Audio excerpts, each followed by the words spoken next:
유방암은 다른 암들과 달리 젊은 층에서 암 진단율이 높은 편이라 항암 치료에 의한 폐경을 걱정하는 대부분 생리불순이 발생.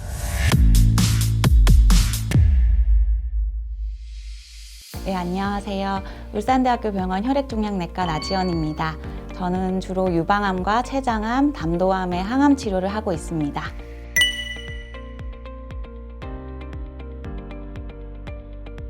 유방암 수술 후 항암 치료는 결국 재발률을 줄이기 위한 목적입니다.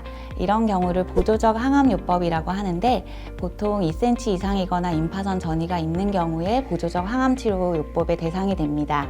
유방암은 3중 음성, 호르몬 양성, 헐투 양성의 종류가 있는데 각 종류와 병기에 따라 항암요법의 종류가 달라집니다.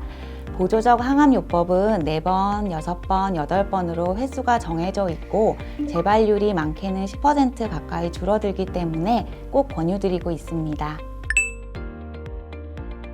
있기는 합니다만 암의 진행 정도에 따라 맞는 항암제가 정해져 있어서 환자분이 선택하실 수는 없습니다.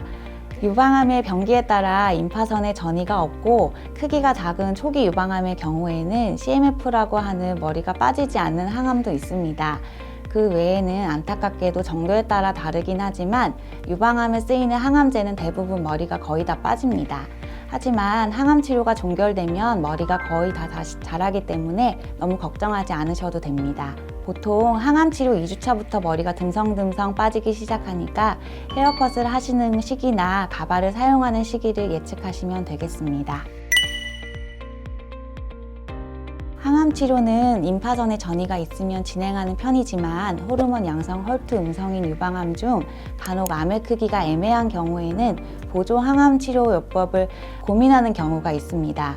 보조 항암 요법은 대부분 수술 후 암의 재발률을 감소시키고자 시행되는데 병기가 낮은 환자들에게 굳이 힘든 항암 치료를 하는 것이 과연 환자에게 좋은 선택일까라는 고민을 하게 됩니다. 그래서 이때 하는 검사가 유전자 발현 검사이고 검사 시행 후에 항암 치료 여부를 결정하게 됩니다. 대표적으로 온코타입 DX와 맘마프린트라는 검사가 있는데 아직 보험 처리가 되지 않아서 비용 부담이 좀 있습니다. 유방암은 다른 암들과 달리 젊은 층에서 암 진단율이 높은 편이라 항암 치료에 의한 폐경을 걱정하는 분들이 많습니다. 대부분 생리불순이 발생하고 간혹 조기 폐경이 오기도 합니다. 임신을 원하시는 분들은 따라서 산부인과 협진해서 난자를 동결시키는 방법을 사용하기도 합니다.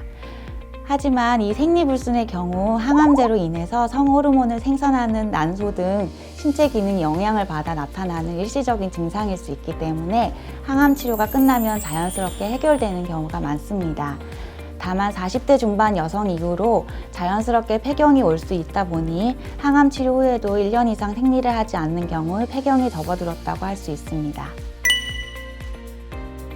특별히 절대 안 된다고 제한하는 음식은 없습니다. 다만 회 같은 날 음식은 면역력이 떨어진 항암 시기에 장염 등을 유발할 수 있으니 조심해야 합니다.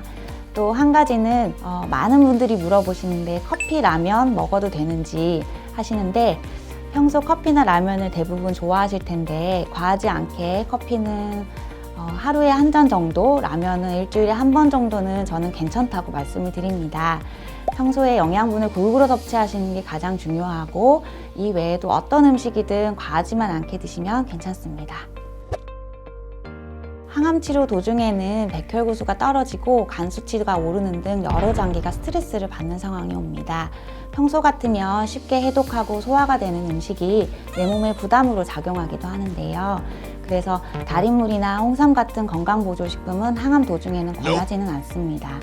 약물 복용으로 인해서 독성 간염이라고 해서 간 수치가 오르면 항암이나 치료가 미뤄지는 경우가 생기기 때문에 피하시는 것이 좋겠습니다.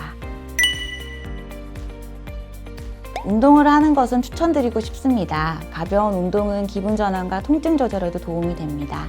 하지만 경구 항암제인 젤로다와 같은 경우에는 손발 증후군이라고 해서 손발에 발적이나 수포가 일어나는 증상이 생기는데 맨발로 걷다가 상처가 날 경우에 감염의 위험성을 높이기 때문에 이 경우에는 추천드리지 않습니다.